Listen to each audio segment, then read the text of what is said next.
Hey everyone, it's Kurt. I'm here with Doctor, and we're talking about. I just finished the book, The Plant Paradox, which is a big one, and we're talking about the portion of the book where Dr. Stephen Gundry, the author of the book, is mentioning how animal protein is something you want to limit because it triggers things like increased, IGF-1, insulin growth hormone, and there's in the explanation Dr. Gundry gives some maybe correlations of cancers and things like that with higher intake of animal protein.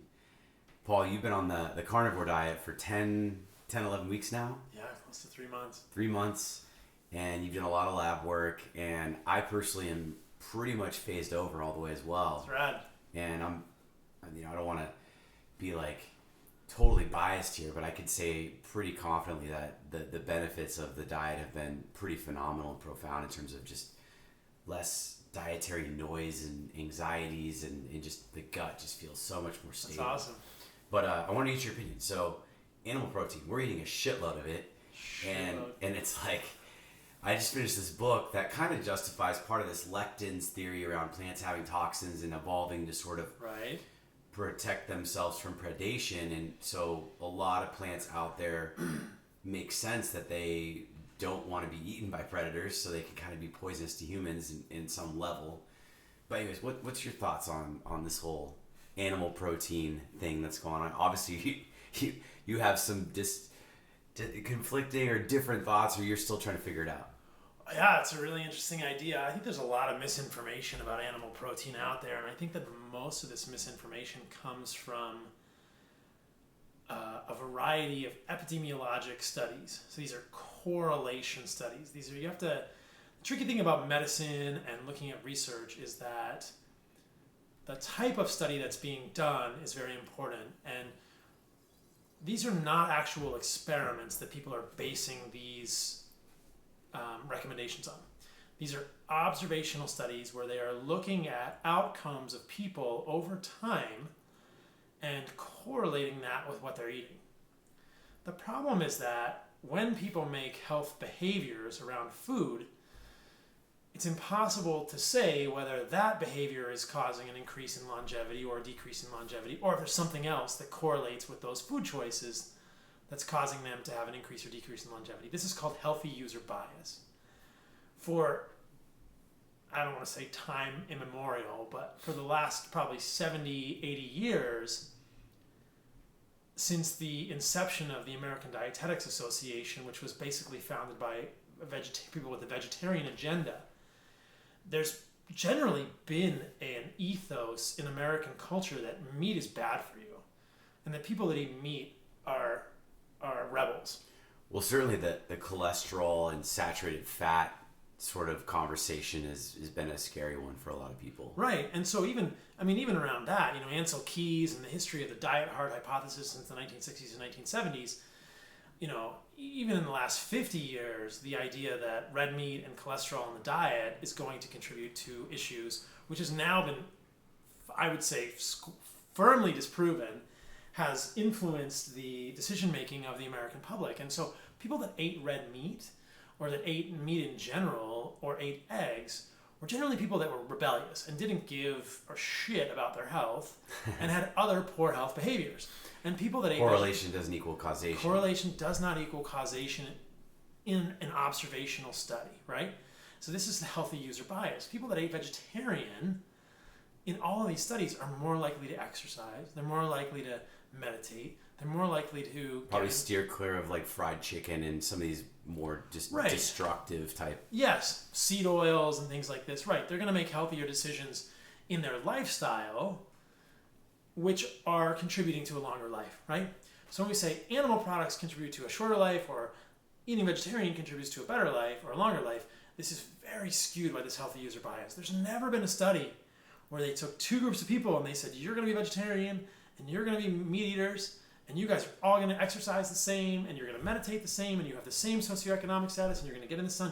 You can't control for all those things. You just can't. And people are not blinded. You can't be blinded to the food that you're putting in your body. So these studies are essentially murky and misleading. And so what's the second part of the argument? The second part of the argument is that... But wait, Dr. Gundry seems like a smart guy. Like, why would he write a freaking book on this and then jump on the bandwagon here? Because, I mean, what you're saying to me makes a lot of sense. I mean, you really just... It's a bandwagon. Yeah, so within the big train. Within the functional medicine community, I mean, I appreciate many things about functional medicine, but within the functional medicine community, there's a lot of parroting of information that goes on.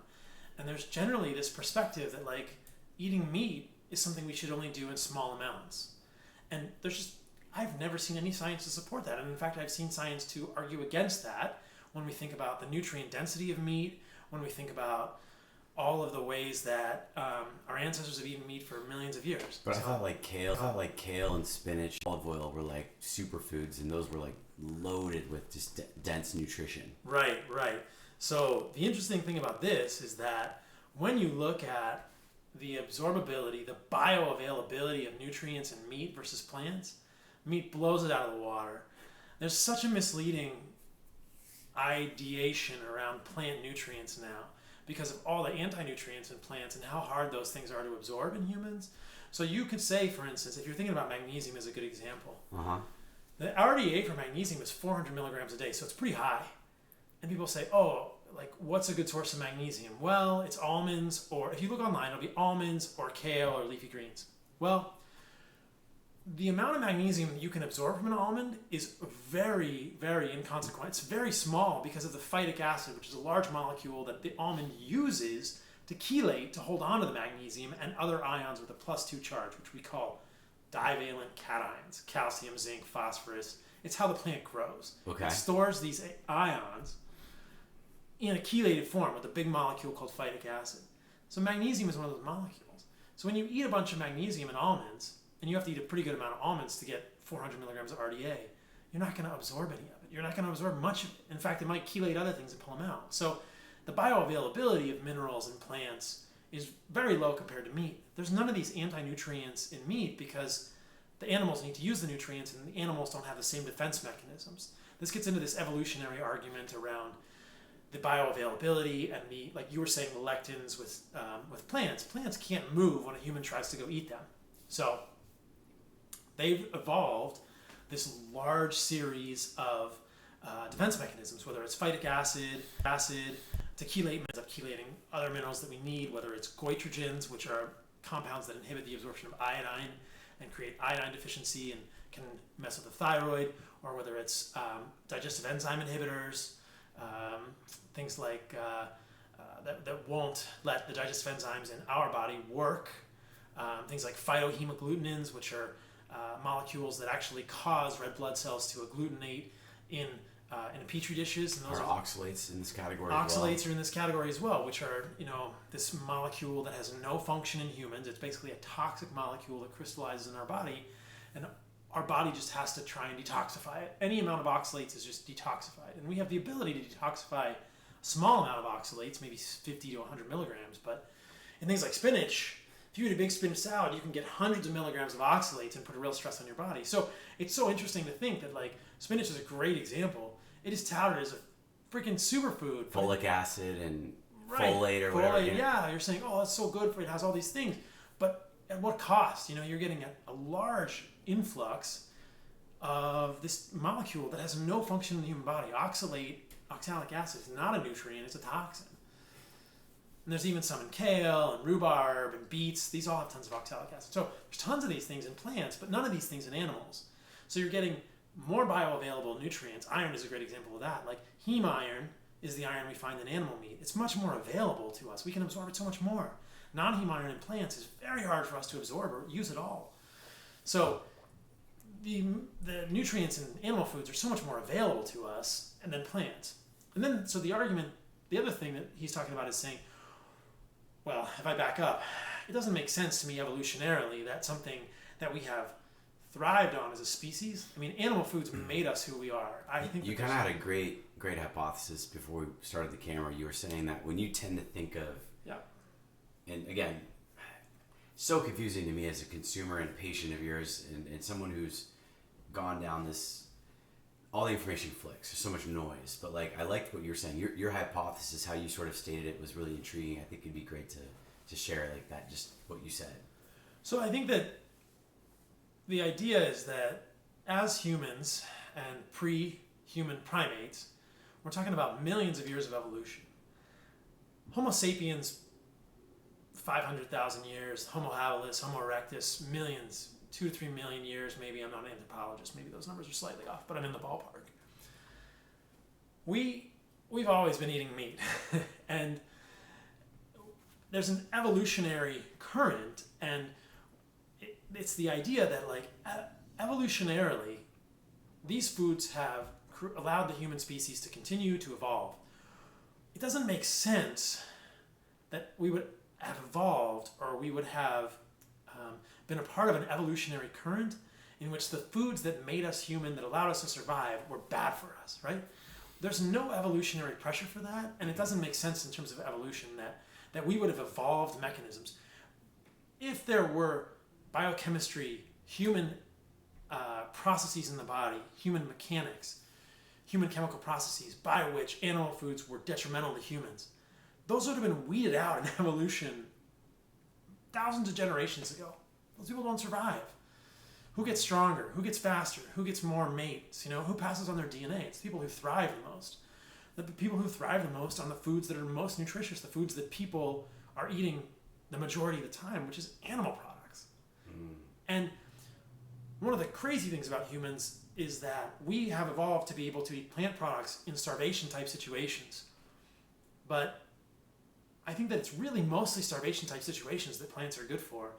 And that if animals were available to us, we would eat them. And we see this in indigenous cultures. When animal foods are available, indigenous cultures prefer animal foods to plant foods. Animal foods are not always available when you're a hunter-gatherer, and so you can eat plants if you need to, but they're suboptimal fuel for all the reasons we discussed. Anti-nutrients, lack of availability of nutrients. You can get by on sheer calories and macronutrients on on plant foods, but long-term, the nutrients, the money is on the animal foods. We got vegans all over the place that are so healthy. Maybe that's another topic for another video. I think that it's interesting, right? So this is an interesting phenomenon as well, whereby people may transition from, the devil's in the details. People may transition from a standard American diet to a vegan diet and feel healthier for some amount of time. But invariably, that is time limited. Correlation does not equal causation in this case. Well, yeah, because it's, the question is, they probably had things on a standard American diet which were causing inflammation. You cut them out and you feel better, right? A vegan diet is probably better for a short amount of time than a standard American diet. But the problem is that a vegan diet is very mineral and nutrient devoid long term, and you will develop deficiencies on a vegan diet. But in the short term, if you have some of that stored up and you cut out things that are inflammatory, you may feel better, right? You may lose weight, you may feel better. Doesn't speak to the long-term efficacy of the diet, and if you actually just look, even without doing long-term experiments, if you look and say, where are the nutrients coming from? It's like Swiss cheese. There's holes everywhere in the nutrients profile of a vegan. And so I respect anyone that makes an intentional choice with their diet. I just think that a vegan diet is going to be very dangerous long-term in terms of mineral and nutrient deficiencies all over the place, right? Because a lot of it also because of the fact that the bioavailability of the nutrients in these plant products, and they're just not available. They're not available. And then we could go to like a whole nother realm, which I think is super interesting. This idea of the anti-nutrients can be bad for us. And then this idea that maybe plant foods are triggering autoimmunity in some people, which is kind of this carnivorous idea that in the carnivore community, what we see is that a lot of people with autoimmune issues seem to get better, right? And what you've experienced is that when you cut out fiber, your gut issues got a lot better, which is counterintuitive. This idea has been just put into us repeatedly that we need fiber in our diets, and it's just false. The human microbiome does not need fiber. Humans do not need fiber to poop. You can poop just fine without fiber. And in fact, fiber, what I see clinically is that fiber generally causes tons of problems for people. It causes the overgrowth of the wrong type of bacteria and all kinds of symptoms. When you eliminate the fiber, it all goes away. It's crazy. It's crazy. It's hard to know how to navigate it because there's so much misinformation. And the first question you asked was Gundry saying plant protein is going to raise IGF-1, which is insulin-like growth factor 1, which is synonymous with human growth hormone. And I think that this is also incorrect. That plant protein or animal protein? Any protein will do it. Got it. Yeah. Because protein is protein. Protein is amino acids. And the problem with plant protein is that plant protein is going to have a ton of anti-nutrients in it, right? But amino acids are amino acids. Would vegans agree with that statement? Plant protein is going to have a ton of anti-nutrients? I think that there's not... Like, could you show them the science of, like, a piece of meat and say the protein in the meat versus the vegan?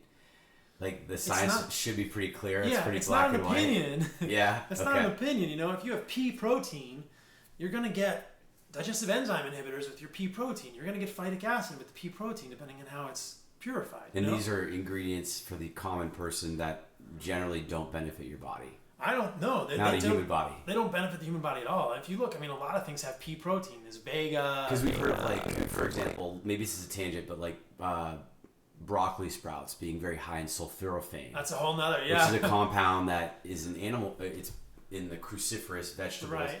And Dr. Rhonda Patrick's talked about how that can be like a very, like, there's correlations there of like longevity through, you know, higher ingestion of that compound. Right. And you, I think, mentioned in a conversation we had in the sauna one day, like, that your understanding of it when you explained it to me, if I remember right, was like that it's almost like a stressor to some degree, where it's like a little bit of a toxicity to your body, right. But it allows your cells to become more resilient potentially. That's the hypothesis. The sulforaphane thing is like a little bit of a rabbit hole. Yeah, I know that's a random topic. We could save another time. We could go down that one another time. That's a whole realm of like the phytonutrients in plants, the antioxidants in plants, which are purported to be beneficial to humans, but that argument has its flaws as well. With the protein thing, just to finish that thought, amino acids are amino acids. Whether you get leucine, isoleucine, valine, which are the branched chain amino acids, or any of the amino acids from an animal or a plant, they're going to have the same effect on your body. One of the most stimulating, or let's say anabolic amino acids, is leucine. And so when you have a lot of leucine in your diet, you're going to probably raise IGF-1, which generally is a good thing. It means grow. It means grow muscles. It means grow. You can turn on because you have an adequate supply of this amino acid, which signals. Does it support repair as well? It does, okay. Yeah.